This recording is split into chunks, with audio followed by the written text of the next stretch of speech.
Well, if hindsight is 2020, then we're starting to see the 2018 QB class quite clearly. Star-studded class of Baker Mayfield, Sam Darnold, Josh Allen, Josh Rosen, and Lamar Jackson. Well, they run the gamut from Allen's $150 million guaranteed to Rosen's practice squad push in San Fran, Lamar's MVP trophy, and Baker's success a season ago. This class clearly illustrates the hit-or-miss nature of QB evaluation. Well, these guys aren't the only ones getting paid. The Wizard of Odds, Kenny White, and Sportsline analyst Emory Hunt here to pad your pockets as well. Gentlemen, let's dive into some QB futures in regards to this 2018 class, beginning with Baker Mayfield, who led the Browns to their most successful season in 3 decades a year ago. He's due for a deal soon as well. Expectations are sky high. His TD total set at 28.5. Last year he threw for 27 with his top target injured for more than half of the season. Kenny, I know we always shade towards the under on these types of numbers. Where do you fall when it comes to Baker Mayfield's 4th trip around the NFL sun? Yeah, I do prefer shading to the under in these type of props. You know, season long, if there's any type of injury, you have no chance to win it. And to win it, they have to have a great year. So I'm going over, though, in this case, Joe, because I think the number's too low. I think Baker Mayfield can get there. And I'm figuring if Baker plays 15 games, which he's done most of his career, he's played 16 the last 2 years, played a full season. So there's no doubt he could get 17 games in, and he hasn't hit this mark yet. He hit 27 his rookie year and 26 last year. But I think this is under Kevin Stefanski and that offense, and Kevin Stefanski's an offensive guy. So I see the Browns' offense continuing to get better. I see Baker getting better, playing for that contract, and then maybe after the contract we fade Baker the next time out and go under the touchdowns. But I'll go over this year. Yeah, I'm going to go under right now because I do think the number he's going to hit is 28. It's the hook that kind of has me saying, okay, he's going to go under because we just saw the formula last year that got them to the divisional round. And I think that's what we're going to see this season. They're going to run the football, operate off play action. We're going to see those chunk plays come back with Odell Beckham Jr., but we're not going to see Baker Mayfield sit back there in the pocket and toss the football around 30 to 35 times a game. That's not going to work, and I think that's why he goes under the number and just hits 28 touchdowns. Well, the second QB selected 3rd overall in 2018 was Sam Darnold. Still 2 years left on that rookie deal, including the 5th-year option. Plenty to prove if he wants one of these 9-figure type paydays. But he's breathing new life in Carolina after jettisoning New York. His touchdown total in this new look scheme is going to be 21.5. Also take into account, kids never started more than 13 games in a single season.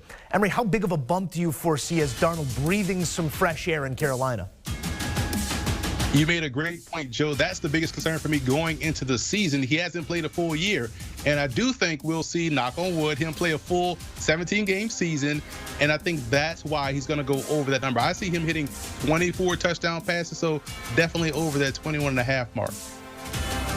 I'm going to go under just the fact that he is very injury prone and not sure how many games he's going to get in. Plus that offensive line he has in front of him.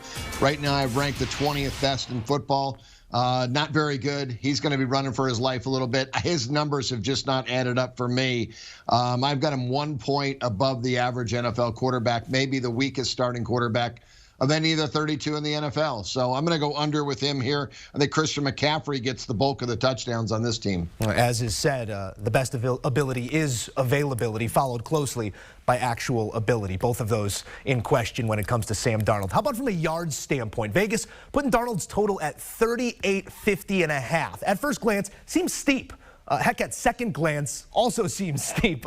Kenny, what's your lean on this one?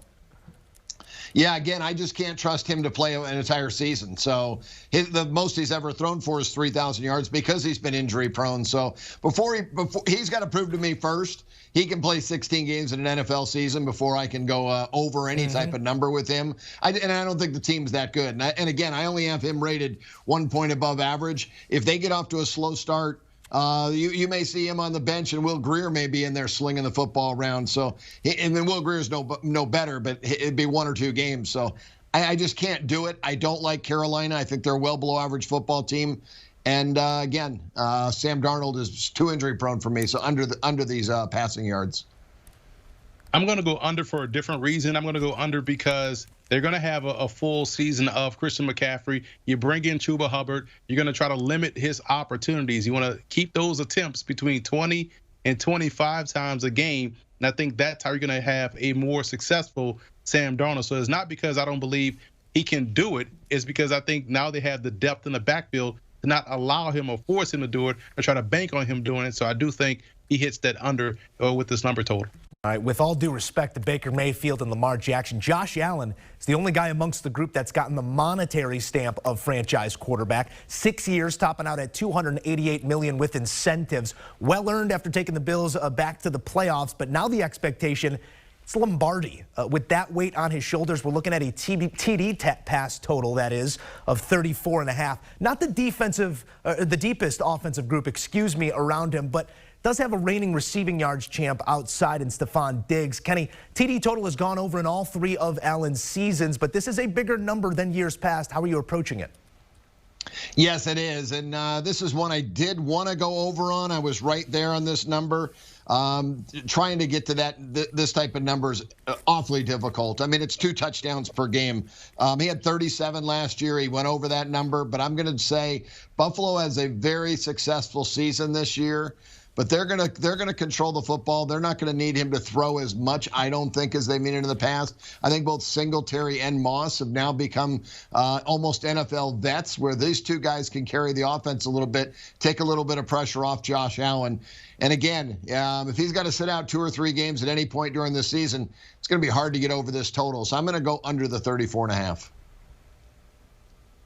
It's funny, when you go back to his rookie season, he had 10 touchdowns, and then the following year, 20, and then last year, 37. So if my Common Core math is leading me in the right direction, this year it should be 47, right, or 50 touchdowns. But I'm with Kenny. I'm going under because the hook, again, scares me. I think the exact number he's going to hit is 34. So I see him going under by just a half because I just think that last year was the anomaly, but we'll see him continue on that trajectory. But 34 seems like a really good number, so I'm going under. All right, well, we'll see if the Bills have the proper equation to make it to higher heights even here in 2021. As for the only man with an MVP to his name, Lamar Jackson always presents opportunity both by land and by air. His rushing total coming in at 925.5, according to our partners at Caesars Sportsbook. When you look at the schedule, you obviously see the Browns twice and the Steelers twice. You also get the Bears and the Rams, some stout defenses out in front of Lamar. Emory, how does that inform your play when it comes to Lamar's rushing total?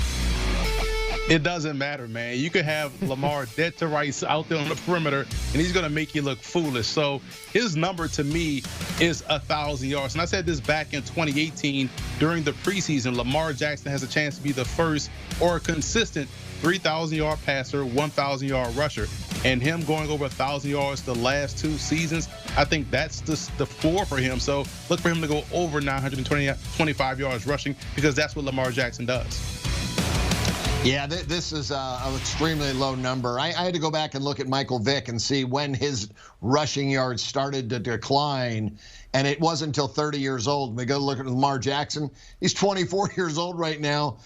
This guy is going to just continue to add to his rushing numbers because experience.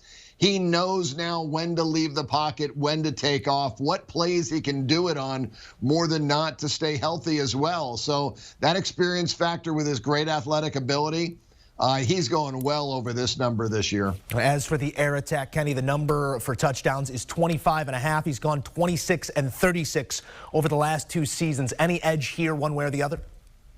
I'm going over again. I think he gets this easily. And again, these 2 numbers are made because of possible injury because he does leave the pocket so often and could take that big hit and could be out for a while. But I think the experience factor for Lamar Jackson, he's just getting better at knowing the field and knowing his body and knowing what he needs to do and when to do it. And that's going to be a big plus in him. So I think he could still get injured and miss 4 games and still go over both of these numbers. So that's why I'm pretty comfortable with it. I think you're going to see a big step up in his numbers this year. Yeah, I'm going over as well. And the key here for both numbers, the rushing numbers, as well as his touchdown pass number, is the 17th game. And yes, he's missed 1 game a year because they've been so far out in front. He could sit out a year, but last year he missed 1 due to COVID. And if you add him in that game, they probably tossed 2 more touchdown passes, and he goes over this number. So I think this is a low number. So I think he hits 28 touchdown passes and also goes over 1,000 yards rushing. So definitely take the over here. It is a quarterback's world, and we are merely living in it. Emory Hunt, Kenny White breaking it down here on 8. Thank you, fellas. All right, let's take another look at those quarterback futures in regards to the 2018 class. Baker Mayfield, 28.5 touchdowns. Over from Kenny White, which makes you think there's got to be some sort of built-in edge there. Thinks Baker's going to have a big-time season with a contract coming, perhaps. Emory's playing that under. Sam Darnold's 21.5. It's an under from Kenny and over from Emory. Kenny's also playing Darnold under his pass yards. Just needs to see a larger sample size, having only played 13 games a season over his first 3. Josh Allen, 34.5 touchdown passes. Under from both of our fellas. They're both going over Lamar, both for TD passes and rushing yards. Want a sports network that delivers everything that matters about the game? The highlights, the picks, the instant analysis. No yelling, no fake debates, no politics. Hit the subscribe button and never miss a moment.